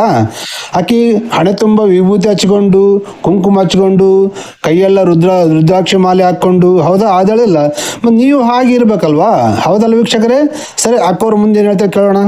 ಇದಕ್ಕೆ ಬಹು ಜನ್ಮದ ಪುಣ್ಯ ಬೇಕು. ನಾವೆಲ್ಲ ಕತೆಗಳಲ್ಲಿ ಕೇಳ್ತೀವಿ, ಪಾರ್ವತಿ ಶಿವನನ್ನ ವರ್ಸಿದ್ದಾಗ್ಲಿ. ಏನಕ್ಕನವ್ರೆ, ಏನು ಮಾತಾಡ್ತಾ ಇದ್ದೀರ ನೀವು? ನಿಮ್ಗನ ಗೊತ್ತಿದೆಯಾ? ಪಾರ್ವತಿ ಶಿವನನ್ನು ವರ್ಷಿದ್ದ ಅಂದ್ರೆ ಪಾರ್ವತಿ ಶಿವನ ಹೆಂಡ್ತಿಯ? ಮತ್ತೆ ಶಿವನ ಹೆಂಡ್ತಿ ಅಲ್ಲ ಅಂತ ಹೇಳ್ತಾರಲ್ಲಕ್ಕ ನಿಮ್ಮ ಬ್ರಹ್ಮಕುಮಾರಿಯರೇ. ಶಿವ ಪರಮಾತ್ಮ ನಿರಾಕಾರ ಜ್ಯೋತಿ ಸ್ವರೂಪ, ಆತನಿಗೆ ಹೆಂಡ್ತಿ ಇಲ್ಲ, ಪಾರ್ವತಿ ಶಂಕರನ ಹೆಂಡ್ತಿ ಅಂತ ನಿಮ್ಮ ಬ್ರಹ್ಮಕುಮಾರಿಯರು ಹೇಳ್ತಾರಲ್ಲಕ್ಕ. ನೀವೇನು ಹೇಳ್ತಿದ್ರ ಅಂದ್ರೆ ನಿಮಗೆ ಜ್ಞಾನ ಸರಿಯಾಗಿ ಕೊಟ್ಟಿಲ್ಲ ಅಂತ ಕಾಣುತ್ತೆ. ನಿಮಗೆ ಒಬ್ಬೊಬ್ಬರಿಗೆ ಒಂದೊಂದು ಜ್ಞಾನ ಕೊಟ್ಟಿದ್ದಾರಾ ಹೇಗೆ? ಹೌದಲ್ಲ ವೀಕ್ಷಕರೇ? ಕೇಳ್ರಿ, ಬ್ರಹ್ಮಕುಮಾರನ ಕೇಳ್ರಿ, ಪಾರ್ವತಿ ಶಿವನನ್ನು ಹೇಳ್ತೀನ ಅಂತಂದ್ರೆ ಎಲ್ಲ ಶಿವನ ಹೇಳ್ತಿ ಅಲ್ಲ, ಶಿವ ಜ್ಯೋತಿ ಸ್ವರೂಪ ನಿರಾಕಾರತ, ಆತಗೆ ಶರೀರ ಇಲ್ಲ, ಮತ್ತೆ ಆಕೆ ಶರೀರ ಇದ್ದಿದ್ದು ಶಂಕರನಿಗೆ, ಪಾರ್ವತಿ ಶಂಕರನ ಹೇಳ್ತಿ ಅಂತ ಹೇಳ್ತಾರೆ ಬ್ರಹ್ಮಕುಮಾರಿರು. ಅಕ್ಕ ನೋಡಿದ್ರೆ ಪಾರ್ವತಿ ಶಿವನನ್ನು ವರಿಸಿದ್ದ ಅಂತ ಹೇಳ್ತಾ ಇದ್ದಾಳೆ. ನೋಡ್ರಿ ವೀಕ್ಷಕರೇ, ನೀವೇ ಗಮನಿಟ್ಟು ಕೇಳಿ, ಇವ್ರ ಪ್ರಶ್ನೆ ಮೇಲೆ ಪ್ರಶ್ನೆ ಕೇಳ್ರಿ, ಸರಿನಾ? ಸರಿ, ಮುಂದೇನು ಕೇಳ್ತಾಳೆ ಅಕ್ಕ, ಕೇಳೋಣ. ದ್ರಾಕ್ಷಾಯಣಿ ವರ್ಸಿದ್ದಾಗ್ಲಿ ಅಂದ್ರೆ ಹಾಗೆ ಹೇಗೆ ಅಕ್ಕ ಮಹಾದೇವಿ ಚನ್ನಮಲ್ಲಿಕಾರ್ಜುನನನ್ನೇ ತನ್ನ ಪತಿಯಾಗಿ ಸ್ವೀಕಾರ ಮಾಡಿದ್ರು, ಅದೇ ತರ ಬ್ರಹ್ಮಕುಮಾರ ಸಹೋದರ ಸಹೋದರಿಯರು ಕೂಡ ಪರಮಾತ್ಮನನ್ನೇ ತನ್ನ ಪತಿಯನ್ನಾಗಿ ಸ್ವೀಕಾರ ಮಾಡಿ. ವೀಕ್ಷಕರೇ ಕೇಳಿದ್ರಲ್ಲ, ಪರಮಾತ್ಮನನ್ನೇ ತನ್ನ ಪತಿಯನ್ನಾಗಿ ಸ್ವೀಕಾರ ಮಾಡಿದ್ದರಂತೆ. ಯಾರು? ಬ್ರಹ್ಮಕುಮಾರಿಯರು, ಬ್ರಹ್ಮಕುಮಾರರು ಅಂದ್ರೆ ಗಂಡ್ಮಕ್ಳು ಕೂಡ ಪರಮಾತ್ಮನ ಮದುವೆ ಮಾಡ್ಕೊಳ್ತಾರ. ಹೌದಲ್ಲ ವೀಕ್ಷಕರೇ? ಎರಡನೇದು, ಇವಾಗ ಪರಮಾತ್ಮ ನಮ್ಮೆಲ್ಲರ ತಂದೆ, ಆತ್ಮಗಳ ತಂದೆ ಅಂತ ಹೇಳ್ತಾರೆ ಇವರೇ. ಹೌದಾ? ಹೌದಲ್ಲ ವೀಕ್ಷಕರೇ? ಬ್ರಹ್ಮಕುಮಾರಿಗೆ ಹೋಗುವ ಜ್ಞಾನಿಗಳಿಗೂ ಕೇಳ್ರಿ, ಈಗ ಶಿವ ಪರಮಾತ್ಮ ಎಲ್ಲರ ನಮ್ಮ ಆತ್ಮಗಳ ತಂದೆ ಅಂತ ಹೇಳ್ತಾರೆ. ಹೌದಾ ಇಲ್ವಾ? ಮತ್ತೆ ತಂದೆ ಆದಾಗ ತಂದೆನೇ ಮದುವೆ ಮಾಡ್ಕೊಳ್ತಾರ. ಹೌದಲ್ಲ ವೀಕ್ಷಕರು? ನಮ್ಮ ಪ್ರಶ್ನೆಗಳು ಇವೆಲ್ಲ. ಮತ್ತು ನಮ್ಮ ಪ್ರಶ್ನೆಗಳಿಗೆ ಉತ್ತರ ಕೊಟ್ಟರೆ ನಮಗೆ ಸ್ವಲ್ಪ ಸಂತೋಷ ಆಗುತ್ತೆ, ನಮಗೂ ಜ್ಞಾನ ಬರುತ್ತೆ. ಹೌದಲ್ಲ? ಮತ್ತು ತಂದೆಯನ್ನು ಮದುವೆ ಮಾಡ್ಕೊಳ್ತಾರೆ ಯಾರಾದರೂ? ಹೌದಲ್ರಿ ವೀಕ್ಷಕರೇ? ಮತ್ತು ತಂದೆಯನ್ನು ಮದುವೆ ಮಾಡಿಕೊಳ್ಳುವುದಾದ್ರೆ ಮತ್ತೆ ಎಷ್ಟು ನೀಚವಾದ ಆಲೋಚನೆ ಇದು. ಇದು ಪವಿತ್ರತೆನಾ ಅಪವಿತ್ರತೆನಾ? ನೀವೇ ಹೇಳಿ ವೀಕ್ಷಕರೇ, ಕಾಮೆಂಟ್ ಮಾಡಿ ತಿಳಿಸಿ, ಮತ್ತೆ ನೀವೇ ಹೇಳಿ. ಸರಿ, ಮುಂದೆ ಕೇಳಿ ಅಕ್ಕನವ್ರು ಏನು ಹೇಳ್ತಾರೆ. ಅವರ ಒಂದು ಶ್ರೇಷ್ಠ ಮಾರ್ಗದರ್ಶನದಲ್ಲಿ ಅವನು ಜಗತ್ ಪಿತ ಆದ್ರೆ ಕೇಳಿದ್ರಲ್ಲ ವೀಕ್ಷಕರೇ, ಅಕ್ಕನ ಹೇಳಿದಲ್ಲ, ಅವನು ಜಗತ್ ಪಿತ ಅಂದ್ರಲ್ಲ. ಮತ್ತೆ ಜಗತ್ ಪಿತ ಅಂದ್ಮಗೆ ನಿಮಗೂ ಪಿತಾನೇ ಅಲ್ಲ, ಮತ್ತೆ ಪಿತಾನೇ ಮದುವೆ ಮಾಡ್ಕೊಂತೀರಾ? ಹೌದಲ್ಲ ವೀಕ್ಷಕರೇ? ನಾವು ಹೇಳಿದ ಪ್ರಶ್ನೆಯಲ್ಲಿ ನ್ಯಾಯ ಇದೆ ಇಲ್ಲ? ಹೌದಲ್ಲ? ಕೇಳಿ, ಮುಂದೆ ಕೇಳಿ. ನಾವು ನಮ್ಮನ್ನ ಜಗನ್ಮಾತೆಯ ಸ್ಥಾನದಲ್ಲಿ ನೋಡ್ತಾ ಇಡೀ ವಿಶ್ವದಲ್ಲಿರೋರೆಲ್ಲರೂ ನಮ್ಮ ಮಕ್ಕಳು ಅನ್ನೋ ಆತ್ಮದೃಷ್ಟಿಯಲ್ಲಿ ನೋಡ್ತಾ ಈ ಜಗತ್ತಿನ ಸೇವೆಯಲ್ಲಿ ನಮ್ಮ ಜೀವನವನ್ನ ಮುಡಿಪಾಗಿಟ್ಕೊಂಡಿರ್ತೀವಿ ಬಿಡಿ. ಅಂದ್ರೆ ಇವಾಗ ನೀವು ಶಿವ ಪರಮಾತ್ಮ ಮದುವೆ ಮಾಡಿಕೊಂಡು ನೀವೆಲ್ಲ ಜಗತ್ತಿನಾಗ ಇರೋರೆಲ್ಲ ನಿಮ್ಮ ಮಕ್ಕಳ ಅಂದ್ರೆ ನೀವು ಇವಾಗ ಪಾರ್ವತಿನ ನಮ್ಗೆಲ್ಲರಿಗೆ ಶಿವ ಪಾರ್ವತಿಗಳು ನೀವು. ಹೌದಲ್ಲ ವೀಕ್ಷಕರೇ? ಅಂದ್ರೆ ನೋಡ್ರಿ, ಇವಾಗ ಇವರೆಲ್ಲರೂ ನಮ್ಗೆ ತಂದೆ ತಾಯಿ ಅಂತೆ. ಯಾರು? ಬ್ರಹ್ಮಕುಮಾರಿಯರು, ಶಿವ ಪರಮಾತ್ಮ ನಮಗೆ ತಂದೆ ತಾಯಿ. ನಾವೆಲ್ಲ ಈ ಬ್ರಹ್ಮಕುಮಾರಿಯರ ಮಕ್ಕಳು, ಶಿವ ಪರಮಾತ್ಮನ ಮಕ್ಕಳು. ಅರ್ಥ ಆಯ್ತಲ್ಲ ವೀಕ್ಷಕರೇ? ಸರಿ, ಮುಂದೆ ಕೇಳಿ. ಮದುವೆ ವ್ಯಕ್ತಿ ಜೊತೆ ಹಾಗಿಲ್ಲ, ಅಗೋಚರವಾದ ಶಕ್ತಿ ಜೊತೆ ನಮ್ಮ ವಿವಾಹ ಆಗಿದೆ. ಅದಕ್ಕೋಸ್ಕರ ನಮ್ಮನ್ನ ಶಿವಶಕ್ತಿಯರು ಅಂತ ಕರಿತೀವಿ. ಕೇಳಿದ್ರಲ್ಲ ವೀಕ್ಷಕರೇ, ಅಕ್ಕ ಏನ್ ಹೇಳ್ತಾ ಇದ್ದಾಳೆ, ನಮಗೆ ಶಿವ ಪರಮಾತ್ಮನ ಜೊತೆ ಮದುವೆ ಆಗಿದೆ, ನಾ ಆತನ ಮದುವೆ ಮಾಡ್ಕೊಂಡಿವಿ. ಮತ್ತೆ ಪಿತಾ ಅಂತ ಹೇಳ್ತಾರೆ, ಪಿತನ ಮದುವೆ ಮಾಡ್ಕೊಂತಾರೆ. ಮತ್ತೆ ಅವ್ರಿಗೆ ಹೇಳ್ಬೇಕು ಇದಕ್ಕೆ ಉತ್ತರ. ಮತ್ತೆ ಏನ್ ಹೇಳ್ತಾರೆ ಇವರು, ನಮ್ಮನ್ನು ಅಗೋಚರವಾದ ಶಕ್ತಿಯನ್ನು ಮದುವೆ ಮಾಡ್ಕೊಂಡಿದ್ದಾಗಲಿ ನಮ್ಮನ್ನು ಶಿವಶಕ್ತಿಯರು ಅಂತ ಅಂತೀವಿ ಅಂತ ಹೇಳ್ತಾರೆ. ಅಂದ್ರೆ ನಿಮ್ಮನ್ನು ನೀವೇ ಶಿವಶಕ್ತಿಯರು ಅಂತ ಕರ್ಕೊಂತೀರ ಜನರು ಅಂತಾರ. ಹೌದಲ್ಲ ವೀಕ್ಷಕರೇ, ಶಿವಶಕ್ತಿಯರು ಅಂತ ಹೇಳಿದ್ರೆ ಅಂದ್ರೆ ನೀವು ಹಾಕೋನರೆ, ಮತ್ತೆ ನಿಮ್ಮ ಆಶ್ರಮದ ಹೆಸರು ಶಿವಶಕ್ತಿಯರು ಅಂತ ಇಟ್ಕೋಬೇಕಲ್ಲ, ಮತ್ತೆ ಬ್ರಹ್ಮಕುಮಾರಿಯರು ಅಂತ ಇಟ್ಕೊಂತೀರಿ. ಹೌದಲ್ಲ ವೀಕ್ಷಕರೇ, ನಾವು ಕೇಳೋ ಪ್ರಶ್ನೆ ನ್ಯಾಯವಾಗಿದೆಯೇ ಇಲ್ಲ. ಇವಾಗ ನೀವು ಶಿವ ಪರಮಾತ್ಮನ ಮದುವೆ ಮಾಡಿಕೊಂಡ ಮೇಲೆ ನೀವು ಶಿವಶಕ್ತಿಯರಾದ ಮೇಲೆ ಜಗತ್ತಿಗೆ ನೀವು ಶಿವಶಕ್ತಿಯರಂತೇಳಿ ನಿಮ್ಮ ಸಂಸ್ಥೆ ಹೆಸರು ಇಟ್ಕೊಳ್ಬೇಕಲ್ಲ. ಮತ್ತೆ ಬ್ರಹ್ಮಕುಮಾರಿಯರು ಏನರ್ಥ ಇದು? ಮತ್ತೆ ಅಂದ್ರೆ ನೀವು ಬ್ರಹ್ಮಗ ಹುಟ್ಟಿ ಶಿವನ ಮದುವೆ ಮಾಡ್ಕೊಂಡಿರಾ? ನೀವು ನಿಮ್ಮನ್ನು ಸೃಷ್ಟಿ ಮಾಡಿದವರು ಯಾರು? ಬ್ರಹ್ಮನ, ಪರಮಾತ್ಮನ? ಹೌದಲ್ಲ ವೀಕ್ಷಕರೇ, ಮತ್ತೆ ಇದೊಂದು ನಮ್ಮ ಪ್ರಶ್ನೆ ಇದೆ. ಮತ್ತೆ ಇದಕ್ಕೆ ಉತ್ತರ ಕೊಡ್ತಾಳಿಲ್ಲ ಅಕ್ಕ, ನೋಡೋಣ. ಸರ್ ಮುಂದೆ ಶಿವನ ಜೊತೆ ನಮ್ಮ ಸಂಬಂಧ ಇದೆ. ಶಿವನಿಂದ ಶಕ್ತಿ ತಗೊಂಡು ನಾವು ಈ ಮಹಾನ್ ಸೇವೆಯಲ್ಲಿ ನಮ್ಮನ್ನ ತೊಡಗಿಸ್ಕೊಂಡಿದೀವಿ. ಇಲ್ಲಿ ಕ್ಲಾಸಿಗೆ ಬರೋರಿಗೂ ಮದುವೆ ಆಗಬೇಡಿ ಅಂತ ಹೇಳೋದಿಲ್ಲ, ಅದರ ಲಾಭ ನಷ್ಟಗಳನ್ನ ಹೇಳಲಾಗುತ್ತೆ. ಹೌದಾ, ಶಿವನಿಂದ ನೀವು ಶಕ್ತಿ ತಗೊಂಡಿದ್ದೀರಿ, ಸರಿ. ಈಗ ಮದುವೆ ಮಾಡಿಕೊಳ್ಳಬೇಡಿ ಅಂತ ಹೇಳೋದಿಲ್ಲ, ಮದುವೆ ಮಾಡಿಕೊಂಡ್ರೆ ಲಾಭ ನಷ್ಟಗಳ ಬಗ್ಗೆ ಹೇಳ್ತೀರಾ. ಅಂದ್ರೆ ಮದುವೆ ಮಾಡ್ಕೊಂಡ್ರೆ ಎಲ್ಲ ಲಾಭನೇ ಅದ, ನಷ್ಟ ಅದ? ಇವು ಮದುವೆ ಮಾಡ್ಕೊಂಡ್ರೆ ಲಾಭ ಏನೇನ ನಾನು ಹೇಳ್ತೀನಿ. ಏನಂದ್ರೆ ಮದುವೆ ಮಾಡ್ಕೊಂಡ್ರೆ ಅಂದ್ರೆ ಧರ್ಮಬದ್ಧವಾದ ಕಾಮ, ಹೌದಾ? ಮತ್ತು ಎರಡನೇದು ಸೃಷ್ಟಿ ಕಾರ್ಯ ಮುಂದುವರಿಯುತ್ತೆ. ನಮ್ಮ ಹಿಂದೂ ಧರ್ಮದ ಹಿಂದೂಗಳ ಸಂಖ್ಯೆ ಸೃಷ್ಟಿ ಕಾರ್ಯ ನಡೆಯುತ್ತೆ. ಇದು ಧರ್ಮಬದ್ಧವಾದ ಕಾರ್ಯ. ನಮ್ಮ ಹಿಂದೂಗಳ ಸಂಖ್ಯೆ ಹೆಚ್ಚಾಗುತ್ತೆ. ನಮ್ಮ ಹಿಂದೂಗಳ ದೇಶವನ್ನು ಮಾಡಬೇಕಂತ ನಮ್ಮ ಅಭಿಪ್ರಾಯ. ಇದರಿಂದ ಎಲ್ಲ ಮದುವೆ ಆಗೋದ್ರಿಂದ ಎಲ್ಲ ಲಾಭನೇ ಅದ. ಮತ್ತು ಮದುವೆ ಆಗೋದ್ರಿಂದ ಲಾಭ ನಾನು ಹೇಳಿದೆ, ಮತ್ತು ನಷ್ಟ ಏನೇನಾದ ಮತ್ತು ನೀವು ಹೇಳ್ಬೇಕಲ್ಲ. ಮತ್ತು ನಮ್ಮ ಪ್ರಶ್ನೆಗೆ ಉತ್ತರ ಹೇಳ್ತಿರಲ್ಲ, ನಷ್ಟ ಏನೇನಾದ ಅಂಬುದು ಹೇಳಿ ನೀವೇ. ಮತ್ತು ಮದುವೆ ಮಾಡ್ಕೊಂಡವ್ರಿಗೆ ಗೊತ್ತಾಗುತ್ತಲ್ಲ ನಷ್ಟ ಏನೇನಾದ, ಲಾಭ ಏನೇನಾದ ಅಂತ ನೀವೇ ಹೇಳಬೇಕು. ಲಾಭ ಏನೇನಾದ, ನಷ್ಟ ಏನಾದ ಅಂತ ಹೇಳ್ರಿ. ಯಾಕಂದ್ರೆ ಇವಾಗ ನೀವು ಈ ಮೈಕ್ ಮುಂದೆ ಮೀಡಿಯಾ ಜೊತೆಗೆ ಹೇಳ್ಕತ್ತೀರಿ, ಹಾಗಾಗಿ ವಿಡಿಯೋದಲ್ಲಿ ಬಂದು ಹೇಳ್ರಿ ಮದುವೆ ಆಗೋದ್ರಿಂದಲ್ಲ ಲಾಭಗಳು ಏನಾವ, ನಷ್ಟಗಳು ಏನಾವ ಅಂತ ಹೇಳಿದ್ರೆ ಮದುವೆ ಆಗೋರು ಗೊತ್ತಾಗುತ್ತೆ. ಹೌದಲ್ಲ ವೀಕ್ಷಕರೇ? ಸರಿ ಮುಂದೆ ಕೇಳಿ. ಪರಮಾತ್ಮನಿಗೆ ಇವತ್ತು ನಮ್ಮ ಸಹಕಾರ ಏನ್ ಬೇಕಾಗಿದೆ ಅಂದ್ರೆ, ಅದೇನಕ್ಕೋರೆ, ಪರಮಾತ್ಮನಿಗೆ ನಮ್ಮ ಸಹಾಯ ಬೇಕಾ? ಅಂದ್ರೆ ಪರಮಾತ್ಮನ ನಮ್ಮ ಸಹಾಯ ಕೇಳ್ತಾನ? ಇದೇನಕ್ನೋರೆ ನೀವು ವಿಚಿತ್ರವಾಗಿ ಹೇಳ್ತಿದ್ರಲ್ಲ. ಪರಮಾತ್ಮ ಯಾವಾಗ ಕೇಳಿದಾನ ಅಕ್ಕ ನಿಮಗೆ? ಮತ್ತು ನಮ್ಗೆಲ್ಲರೂ ಕೇಳ್ತಾ ಇಲ್ಲಲ್ಲ. ಯಾರಿಗೆ? ಬ್ರಹ್ಮಕುಮಾರಿ ಆಶ್ರಮಕ್ಕೆ ಬಂದೇ ಯಾಕೆ ಕೇಳ್ತಾನೆ? ನಿಮಗೆ ಪರಮಾತ್ಮ ಸಹಾಯ ಕೇಳ್ತಾನ? ನೀವೇ ಪರಮಾತ್ಮ ಸಹಾಯ ಮಾಡ್ತಾ ಇದ್ದೀರಾ ವೀಕ್ಷಕರೇ? ಮತ್ತೆ ನೀವೇನಂತ ಈ ಮಾತಿಗೆ ಕಾಮೆಂಟ್ ಮಾಡಿ ತಿಳಿಸಿ. ಸರಿ ಮುಂದೆ ಕೇಳಿ. ಒಂದು ಈ ಜನ್ಮದಲ್ಲಿ ಯಾರು ಪವಿತ್ರವಾಗಿದ್ದು, ಕೇಳಿದ್ರಲ್ಲಿ ವೀಕ್ಷಕರೇ, ಯಾರು ಪವಿತ್ರವಾಗಿದ್ದು ಈ ಜನ್ಮದಲ್ಲಿ ಅಂತ ಹೇಳ್ತಾರೆ. ಚೆನ್ನಾಗಿ ಕೇಳಿ. ಪವಿತ್ರ ಅಂದ್ರೆ ಏನು ಹೇಳ್ಬೇಕು ಅಕ್ಕನವರು. ಈ ಮಹಾನ್ ಕಾರ್ಯದಲ್ಲಿ ಸಹಯೋಗಿಗಳಾಗ್ತಾರೋ ಅವರೇ ಮುಂದೆ ಬರೋ ಭವಿಷ್ಯದ ಪವಿತ್ರವಾದ ಜಗತ್ತಿಗೆ ಮಾಲೀಕರಾಗ್ತಾರೆ. ಅದೇನಕ್ಕನವ್ರೆ, ಈಗ ಯಾರು ಪವಿತ್ರವಾಗಿರ್ತಾರೋ ಮುಂದೆ ಬರುವ ಜಗತ್ತಿನಲ್ಲಿ ಮಾಲೀಕರಾಗ್ತಾರ. ಮಾಲೀಕರಂದ್ರೆ ಯಾರಿಗೆ ಮಾಲೀಕರಾಗ್ತಾರೆ? ಅಂದ್ರೆ ಮಾಲೀಕರಂದ್ರೆ ಏನು? ಸಾಹುಕಾರ ಆಗ್ಬಿಡ್ತಾರ? ಅದ ನಿಮ್ಮ ಅರ್ಥ? ಹೌದಾ ವೀಕ್ಷಕರೇ?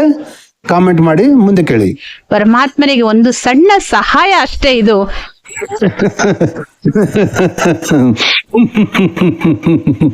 ಕೇಳಿದ್ರಲ್ಲ ವೀಕ್ಷಕರೇ, ಅಕ್ಕವ್ರು ಏನ್ ಹೇಳ್ತಾರೆ?